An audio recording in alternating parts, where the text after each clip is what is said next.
Am I the jerk if I move out of our apartment knowing my fiancé and his mom can't afford it without me? Posted by you/throwaway move away 129. Me, 29F, and my, maybe ex, fiancé, 27M, have been living together for about 1.5 years. My fiancé got his undergraduate degree, worked for a couple of years, and then decided to get an MBA, which is how he ended up in our city. We moved in together after he finished his MBA program. My fiancé is from the Midwest, and his mom has always wanted him to move back. When he told her he was staying here, she was heartbroken. I went to college and got my degree in a STEM field. After I graduated, I got a job with my current company and moved to the city where we currently live. It's a big international company with multiple locations in the US and abroad. I love my job, I like the company I work for, and the pay is pretty good. All in all, a pretty good deal. During COVID, my office shut down, and we all went remote. After COVID, they decided not to reopen this office, so I've been 100% work from home since early 2020. I currently make considerably more than him, mainly because I've been working for 7 years and I'm in tech. I had been living by myself in a 1-bedroom apartment and had my office set up in the living room since it was just me. When we moved in together, we decided to get a 2-bedroom apartment so I could use the extra room as an office. Because of this, I was paying 2/3 of the rent, and he paid 1/3. We split everything else 50-50. The problem started this past May. My fiancé's mom told him she wanted to move to our city to be closer to him. She asked if she could stay with us while she looked for a job and got settled. She's a teacher, so she figured she'd be able to get a teaching job pretty quickly. Because of that, I didn't really mind her staying with us, as I figured it would just be for a couple of months over the summer. Since I thought it would only be for a short time, I moved my office into a corner of our bedroom, and my fiancé bought a bed to put in the second bedroom. The problem is she never applied for any teaching positions and has been living with us for 6 months now. She and I have really been struggling with each other since she moved in. I can't make her understand that I work full-time. She constantly interrupts me while I'm working, which is bad enough, but she even interrupts when I'm on Teams calls. She always asks me to take her places because she doesn't like to drive in our city. She has pretty outdated views on gender roles and constantly gives me a hard time for not doing more around the house and for making my fiancé help with chores, do his own laundry, etc. The constant criticism and insults are really wearing me down. And I hate having my office shoved in a corner of the bedroom. Back in September, I told my fiancé that since it looks like his mom is going to stay a while, we should split the rent 3 ways. He told me she can't afford that since she has to conserve money until she gets a job. I told him I wasn't happy paying extra for a bedroom I can't use, so he finally agreed to a 50-50 split. I can afford to pay the extra, but I hate the idea of funding her lifestyle. Every time I complain about her or the situation, he says he agrees but doesn't know what to do because he can't kick out his mom. And he won't talk to her about the way she treats me or how she behaves. When I ask what the long-term plan is, he just says he doesn't know. I've thought about giving him an ultimatum to tell her she has to leave, but I think he'd just end up resenting me for essentially putting his mom on the street. One of my girlfriends is losing her roommate at the end of February. Our lease renews on June 1st. I'm very strongly considering moving out of our current apartment and moving in with her. I can afford to pay my part of the rent on our current apartment, and also half the rent at my friend's apartment. It's not ideal, but I'm not a big spender, so it's doable. The issue is, if he and his mom aren't able to pay 1/3 of the rent each, there's no way they could cover the whole thing on their own. But I can't live like this anymore, so I'm pretty sure this is what I'll do. I just wanted to see if people thought I'd be the jerk for leaving them like this. Update 5 days later. I posted here last week about the situation I'm in, living with my soon-to-be ex-fiancé and his mom. I started off trying to reply to everyone's comments and keep up, but honestly, I just got completely overwhelmed with all the responses. First off, I want to thank everyone for their feedback and comments, even the ones that were kind of harsh. Actually, probably especially the ones that were kind of harsh. I really needed some tough love to make me realize that I was letting my soon-to-be ex-fiancé and his mom take advantage of me. The more comments I read, the more pissed off I got. Honestly, I think I'm more pissed at myself for allowing this to happen and not advocating for myself more. This past weekend, I got my soon-to-be ex-fiancé alone so we could talk, which was actually harder than it should have been because his mom always tries to tag along when we do anything. Going through all the comments everyone left and the PMs people sent really helped me decide how to approach this. It also brought up a lot of good questions I should have thought of myself. Back to the discussion with my ex, I wanted to give him one more chance to pick us over his mom, not because I thought he would, but because I just wanted to be able to tell myself I gave him the opportunity. I explained again how unhappy I am with the situation, how it's affecting my work because of her constant interruptions, and how uncomfortable and unhappy I am being forced to work out of a corner in our bedroom. I reminded him that until a few months ago, I was paying the majority of the rent, and since I make so much more than him, it's really my salary that keeps us all afloat. I also brought up, again, the way she treats me and talks to me.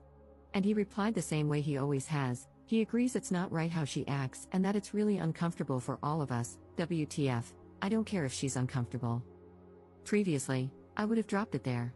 But this time, I told him how angry and disappointed I was that he let me pay for 2/3 of the rent when she first moved in and how unfair it is that I'm still paying for half when there are 3 people living there and she is the only one with her own bedroom. His response was the same: she has to conserve money since she doesn't have any income currently. Which brought up the question, where did all her money go when she moved? What money does she use for incidentals?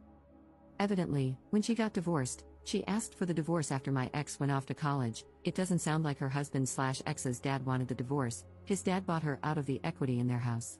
My ex had no idea how much that was or how much is left.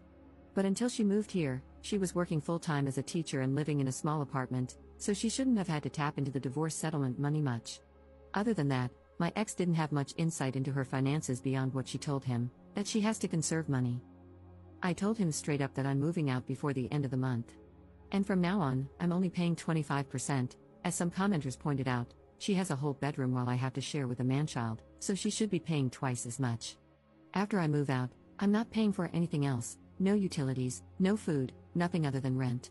I have a pretty good idea of what his finances are like, and if he has to pay 75% of the rent all by himself, it's going to take a huge chunk of his net income.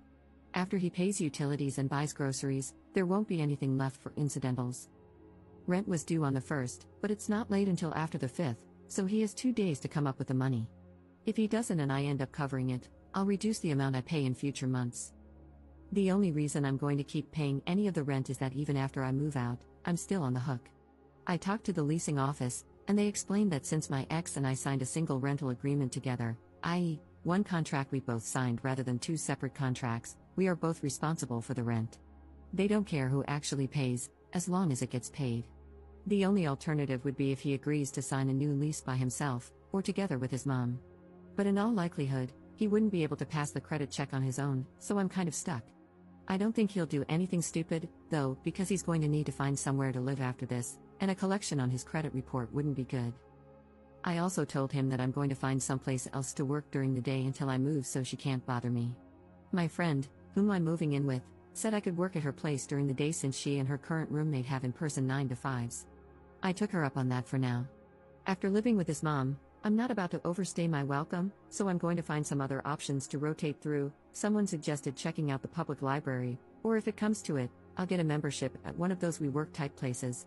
Just in case, I brought my important papers, files, and valuables, and my friend is storing them for me until I move in. He really didn't take it well. The surprising thing to me is that he was actually shocked by everything. He seemed genuinely surprised that I wasn't prioritizing his mom. I really got the feeling that he sincerely believed I wanted to take care of her as much as him. He kept saying stuff like, "What about my mom? What am I going to tell her? That's just how she is, but we still need to help her," etc. He asked about our relationship and the engagement. I told him that after I move out, I need some space from him. In a few months, once we've both had time and space to process what happened, if we both agree, we can talk about the relationship. But he'd have to prove that he's going to have my back going forward and will set boundaries with his mom. I told him that just to avoid more drama, but I don't see a future where we're together. I told him he needs to tell his mom because she's not my responsibility or problem, and she'll know something's up when I start moving my stuff out. He hasn't told her what's going on yet, but this weekend, I'm going to start moving things, so he doesn't have much time. My friend's current roommate starts a new job in another state on the 3rd, so realistically, I can probably move in 2 to 3 weeks, depending on when she actually leaves.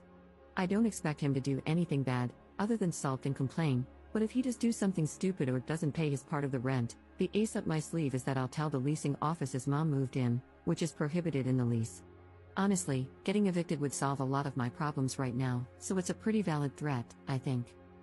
Now that I've mentally and emotionally separated myself from him and his mom, I'm actually looking forward to her reaction when he tells her what's going on. If it gets too ugly, I'll find a cheap Airbnb or hotel or something. I've had some friends, including the one I'm moving in with, offer to let me couch surf for a few weeks, but I just can't do that to someone else. So, that's it. I'm leaving, and I really don't care how that affects them. Relevant comments.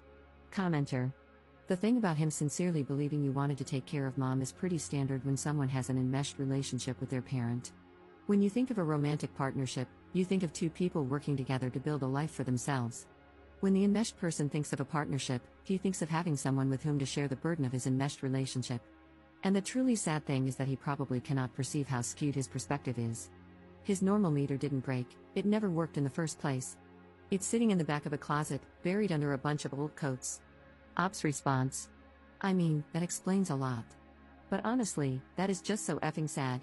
That's essentially saying he's broken but doesn't even know he's broken. So he'll just go from relationship to relationship, never really understanding why women keep leaving him. Absent his mom, he's really a great guy, but nobody will ever want to stay with him if his mom is always going to come first. Commenter 2.